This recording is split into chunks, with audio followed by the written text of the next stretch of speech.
믿음을 크게 둘로 나눈다면은 올바른 믿음과 빗나간 믿음이 있겠죠. 유익한 믿음과 해로운 믿음도 있을 것입니다.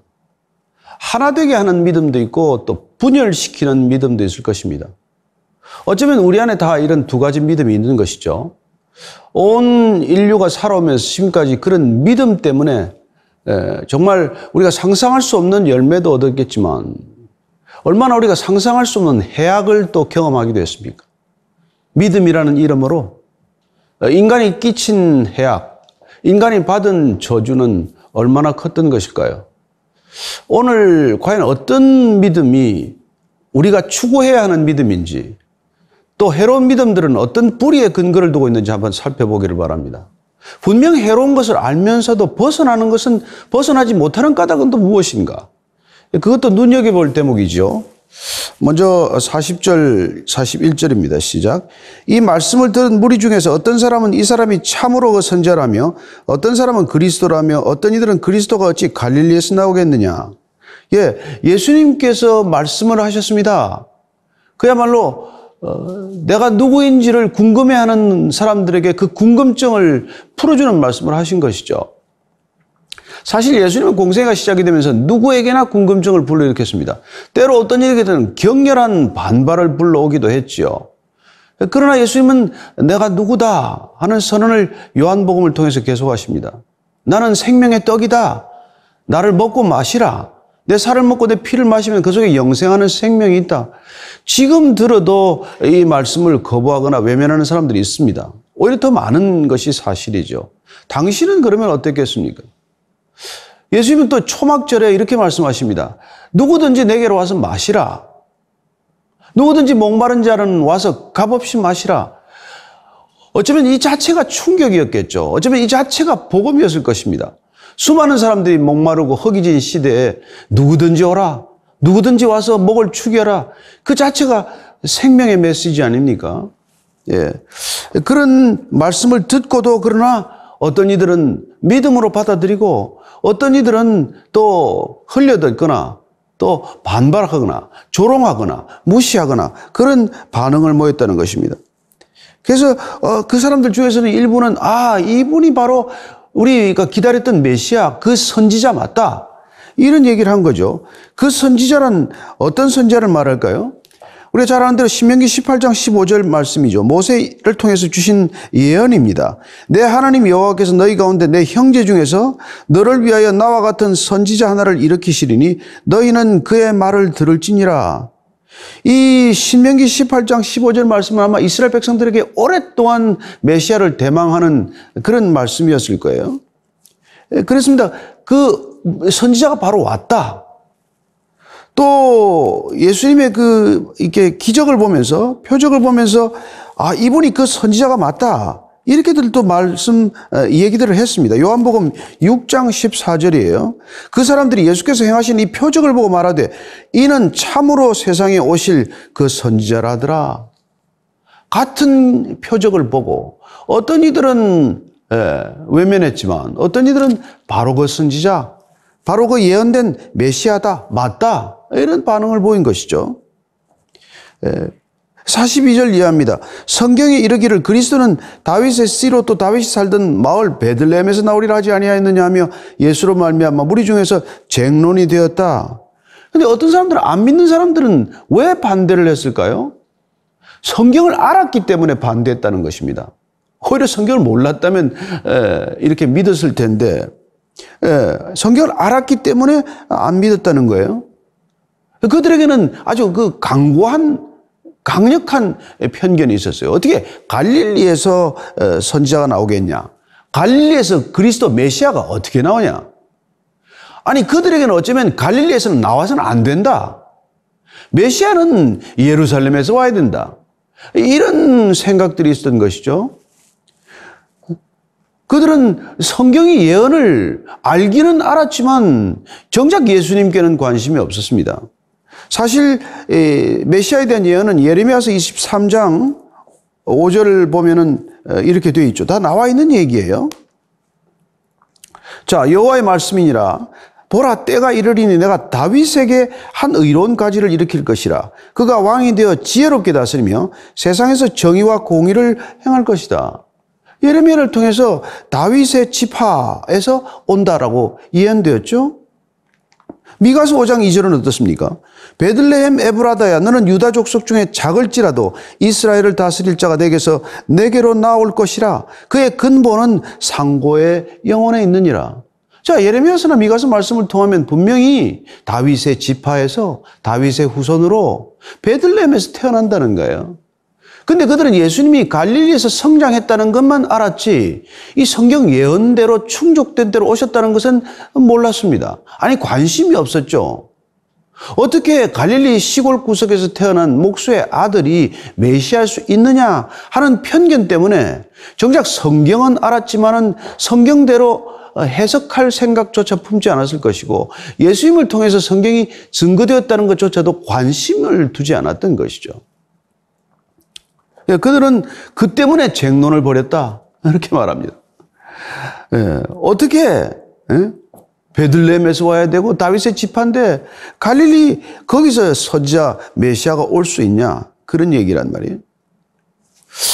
그러나 참 안타깝게도 우리가 잘 아는 대로 요한복음 7장 28절 29절 말씀에서 예수님께서는 이렇게 말씀을 하셨어요.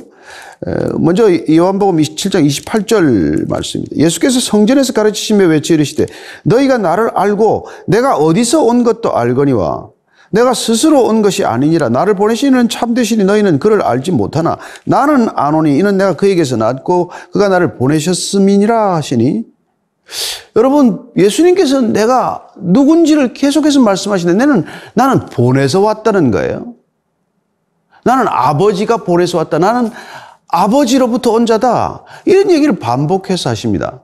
따라서 지금 사도 요한은 지금 성경대로 예언대로 다윗의 의로운 가지요, 베들레헴에서 나야 한다라는 이 혈통적 육신적 배경에 비중을 두고 있는 것이 아니라, 그는 이것이 이루어졌다라고 지금 세세히 설명하지 않습니다.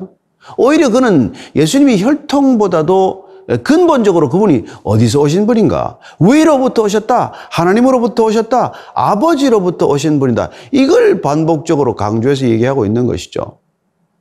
이게 더 그들에게는 궁금증을 불러일으키거나 내지는 더욱더 큰 반발을 불러일으켰던 것이죠. 그러나 정작 성경을 몰랐던 사람은 어떻습니까? 성경을 잘 아는 사람들은 이렇게 반대를 했지만 정작 성경을 제대로 몰랐던 이 맹인의 고백을 들어볼 필요가 있어요. 날 때부터 그는 맹인이었습니다. 눈을 떴어요. 그는 오히려 안식일에 눈을 떴다는 이유로 바리새인들한테 불려가서 신문을 받았죠. 그러나 그는 이렇게 말합니다. 9장 33절이에요. 이 사람이 하나님께로부터 오지 아니하였으면 아무 일도 할 수 없었으리다. 그는 성경을 몰랐지만 눈을 뜨고 나서 저분은 하나님께로부터 오셨다. 그분의 육신의 이름 다윗이 누군지, 다윗의 혈통이 누군지, 그런 데 관심이 없어요. 하나님께로부터 오지 않았다면 이런 표적은 있을 수 없지 않냐.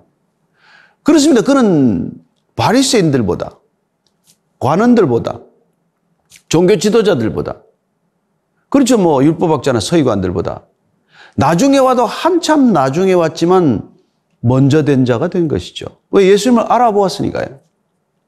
성경을 그토록 열심히 아는 자들은 먼저 왔지만 나중된 자가 되고 말았고, 이처럼 나중된 자가 먼저 되는 일이 일어나고 만 것이죠.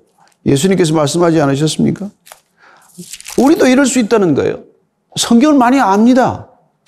그러나 정작 예수님이 누군지를 모를 수 있다는 것이죠. 오늘 그 뒤에는 이런 얘기가 또 실려 있어요. 44절 본문 말씀을 한번 보십시다. 그 중에는 그를 잡고자 하는 자들도 있으나 손을 대는 자가 없었더라. 이 사람들이 누구였을까요? 예수님을 잡으러 온 자가 누굽니까? 45절 46절 보면 아랫사람들이 대제사장들과 바리새인들에게 오니 그들이 묻되 어찌하여 잡아오지 아니하였느냐. 아랫사람들이 대답하되 그 사람이 말하는 것처럼 말한 사람은 이때까지 없었나이다. 보니까 이 아랫사람들이 대제사장들과 바리새인들의 아랫사람들이요, 대제사장들과 바리새인들이 예수 잡아오라, 그래서 갔던 사람들이에요. 근데 가서 못 잡아왔습니다. 물론 초막절에 사람이 많기 때문에 군중들의 시선을 피해서 잡아올 길이 없었기도 하겠죠. 또 그렇게 사람들이 막 따르고 있는데 그 쉽게 손을 대겠습니까? 누군들 그렇게 손을 감히 댈 수가 있겠어요. 그러나 더 중요한 것은 무엇입니까? 이때까지 성경을 이렇게 말해준 사람은 없었다는 거예요. 이 사람들이 성경을 잘 알겠습니까? 대제사장들과 바리새인들보다 성경을 더 잘 알겠어요? 몰랐을 것입니다. 그들이 가르쳐주는 성경만 배웠겠죠. 일러주는 대로만 들었을 것입니다. 그러나 예수님으로부터 직접 듣고 보니까 성경을 이렇게 말해준 분은 없었다는 거예요. 여러분, 진리는 이렇게 오면은 누군들 충격을 받지 않겠습니까? 이 사람들은 충격을 받았다는 거예요. 왜요? 예수님의 말씀, 진리의 말씀을 들었기 때문이죠. 예. 히브리서 4장 12절 말씀입니다. 시작. 하나님의 말씀은 살아있고 활력이 있어 좌우의 날선 어떤 검보다도 예리하여 혼과 영과 및 관절과 골수를 찔러 쪼개기까지 하며 또 마음의 생각과 뜻을 판단하느니. 여러분, 하나님의 말씀은 우리의 살아있고 날선 검과도 같아서 우리를 찔러 쪼갭니다. 아플까요? 아프죠. 근데 시원합니다. 우리의 마음과 생각과 뜻을 감찰합니다. 불편하지요. 그런데 궁극적으로 우리에게는 샬롬이 찾아오는 것이죠. 진리란 그런 것입니다. 예수님은 이런 분이십니다. 이게 불편한 사람들은 누굴까요? 오히려 종교 전문가들이죠. 그들은 예수님이 메시아에서는 안 되기 때문에 거부한 거예요. 그들은 자신들이 이해할 수 있는 하나님이어야 하기 때문에 나는 하나님이라고 하는 분을 도대체 받아들일 수 없었던 것이죠. 그랬더니 바리새인들이 이렇게 말합니다. 47절부터 49절이에요. 바리새인들이 대답하되 너희도 미혹되었느냐? 당국자들이나 바리새인 중에 그를 믿는 자가 있느냐? 율법을 알지 못하는 이 무리는 저주를 받은 자들이다. 참. 바리새인들이 그 아랫사람들의 말을 듣고는 이렇게 공박하는 것입니다. 너희도 지금 속았느냐? 속아 넘어간 것이냐? 당국자들이나 바리새인, 너희 지금 이 나라에 적어도 너희들을 책임지고 있고 다스리고 있고 너희들을 가르치고 있는 그런 산회들이나 공회원들 중에서 또한 너희들 사두개인들 중에서 또한 바리새인들 중에서 예수 믿는 자 보았냐? 응? 성경을 잘 가르치는 사람들 치고 그를 믿는 사람 보았냐? 율법을 모르기 때문에 너희들을 믿게 되는 거다. 율법을 알면 안 믿을 텐데. 그 율법 몰라서 믿는 이 무리는 저주를 받은 거다. 이렇게 말하는 것이죠. 여러분 얼마나 어이없습니까?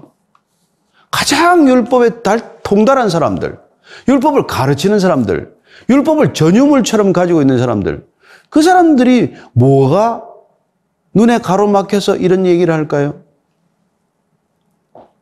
그러면 여러분 정말 예수님이 정말 이 하신 말씀을 못 알아들었다는 겁니까?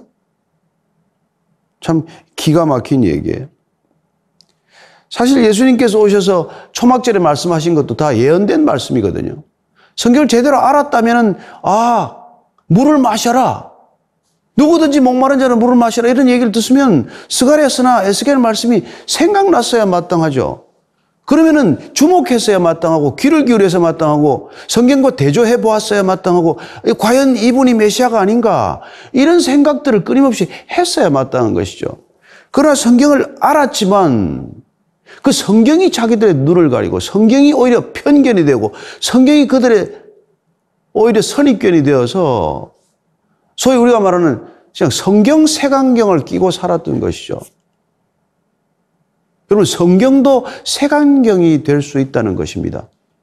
무섭도록 선입견과 편견의 원천이 될 수 있다는 거예요. 왜 성경이 문제입니까?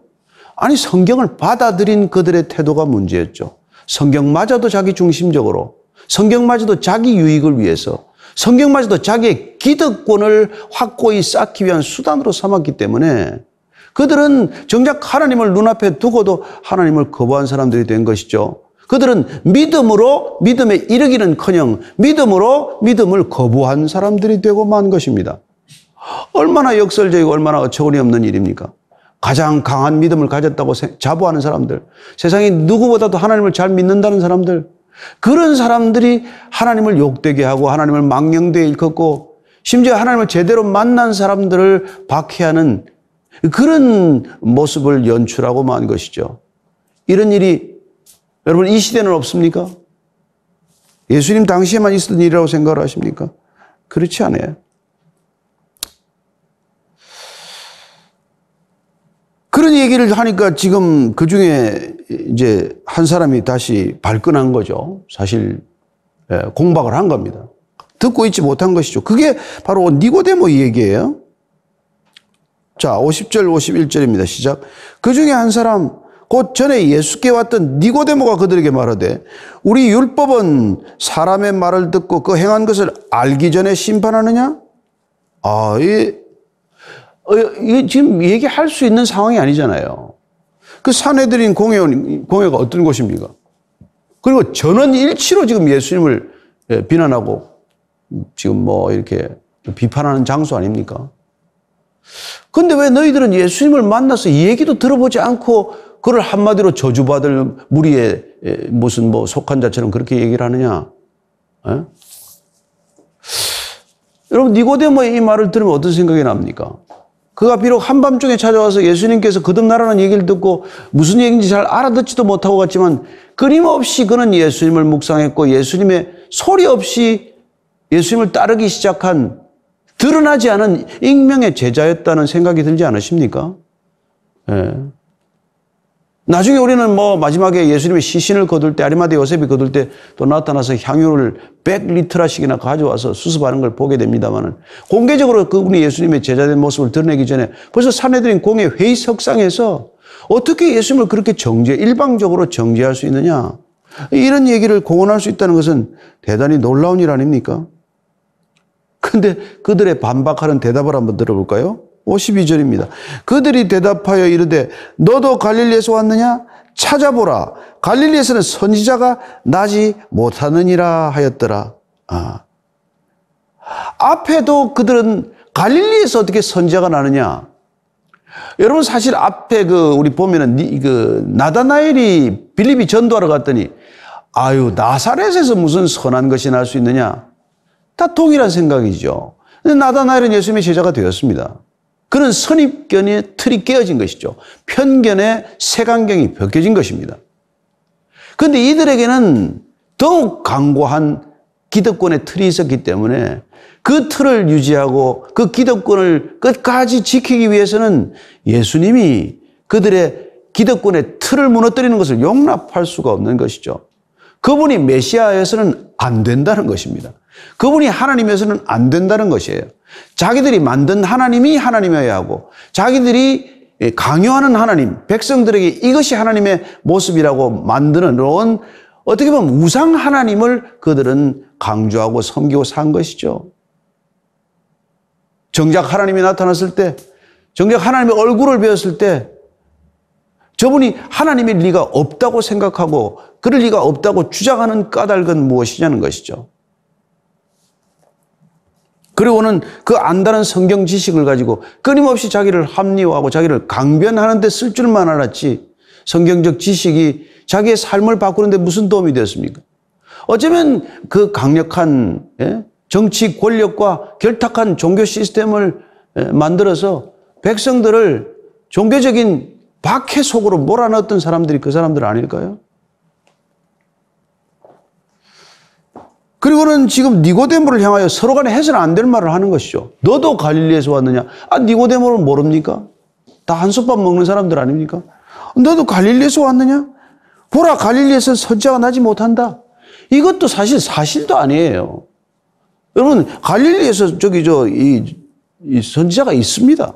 있어요. 열왕기하 14장 25절입니다. 열왕기하 14장 25절 보면, 이게 누군지 있어요. 요나가 갈릴리 지역 출신이에요. 요나만 그렇습니까? 아니에요. 아모스도 그렇고, 나홈도 그렇고, 심지어 엘리사도 갈릴리 지역 출신이에요. 자세히 찾아오면 다 근거가 있고 밝혀질 수 있는 얘기지만 얼마나 무섭습니까? 선입견이. 성경에 나와 있는 선지자가 아무도 없다는 거예요. 갈릴리에서 나올 수가 없다는 거예요. 그런 시골 구석에서는 선지자가 나와서는 안 된다는 생각.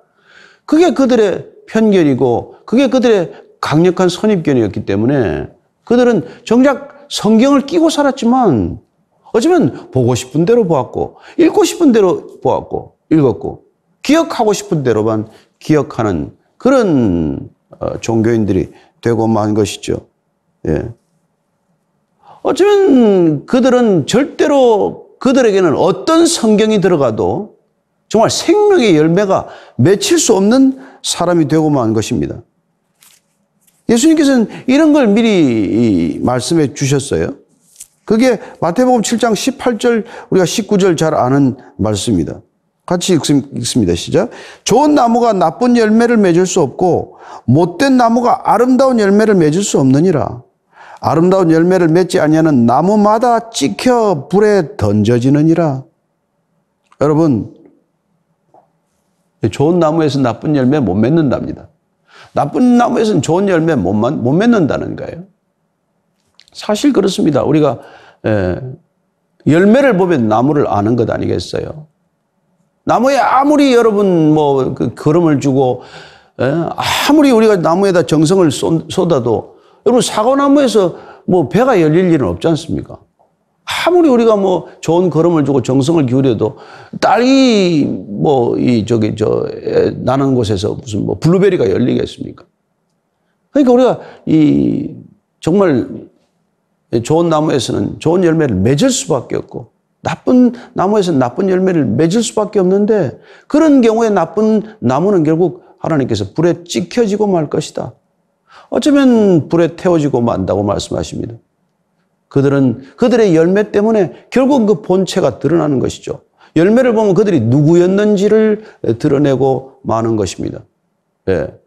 그들은 어쩌면 평생도록 그들이 가졌던 좋고 나쁘고의 기준, 그 강력한 편견이 그들의 신앙 전체를 좋고 나쁘고로 양분하는 어떤 그런 편견적 신앙의 테두리를 만들고 그 내가 보기에 내 좋은 대로 신앙생활하는 그 기준이 일반 백성들에게 강력한 기준으로 가르치고자 했고 제시하고자 했고 그 백성들을 병들게 했기 때문에 목마르게 했기 때문에 허기지게 했기 때문에 그래서 예수님이 그 땅에 오신 것 아닙니까?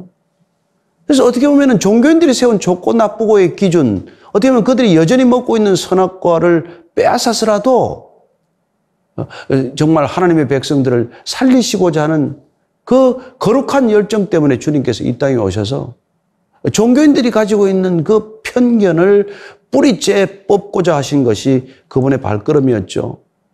어쩌면 십자가는 그들로서는 십자가를 매달았을 때 승리했다고 생각했지만 십자가야말로 그 골고다 언덕에 깊이 뿌리 박힘으로써 어쩌면 그 골고다 땅으로 상징되는 종교인들의 깊은 편견 속에 뿌리 박힘으로써 편견이 두 쪽으로 깨어지듯 쪼개지고 그들이 세워놓은 하나님의 율법을 그들 자신의 좋고 나쁘고의 기준으로 그렇게 격화시켜 놓은 그래 종교적인 자유가 아니라 종교적인 질곡 속에 가두어 놓은 것들을 해방하시기 위해서 예수님께서는 골고다의 십자가를 세우신 것이고 거기에서 피 흘리심으로 거기에서 죽으심으로 정말 우리들에게는 값없이 마시는 생명수가 되신 것이겠죠.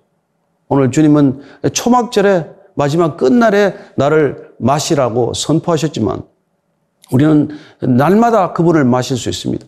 그분의 생명수를 마실 때 오늘 어쩌면 종교인들이 그 당시에 만들어 놓았던 그 좋고 나쁘고의 틀을 우리도 벗어나서 진정한 하나님의 사랑의 기준으로 우리는 새롭게 인생을 정말 살아낼 수 있겠죠. 예수님께서는 오늘 이 시간에도 우리 모두에게 생명수로 다가오십니다. 너희들이 값없이 먹고 마시라. 목마른 자는 누구든지 와서 마시라. 그러면 너희들의 배에서 생수의 강이 흐를 것이다. 이렇게 말씀해 주고 계신 것이죠. 그 생수의 강이 흐르면 그 사랑의 강이 흐르면 그 은혜의 강이 흐르면 우리는 더 이상 누구를 좋고 나쁘고의 기준으로 보지 않습니다. 섬겨야 할 사람으로 보고 우리가 손을 잡아줘야 할 사람으로 보고 우리가 위로해야 할 사람으로 그렇게 형제 자매로 보는 것이죠. 오늘 이 위대한 복음의 메시지 그분의 사랑의 새로운 기준 그것이 우리 신앙의 유일한 기준 되기를 축원합니다.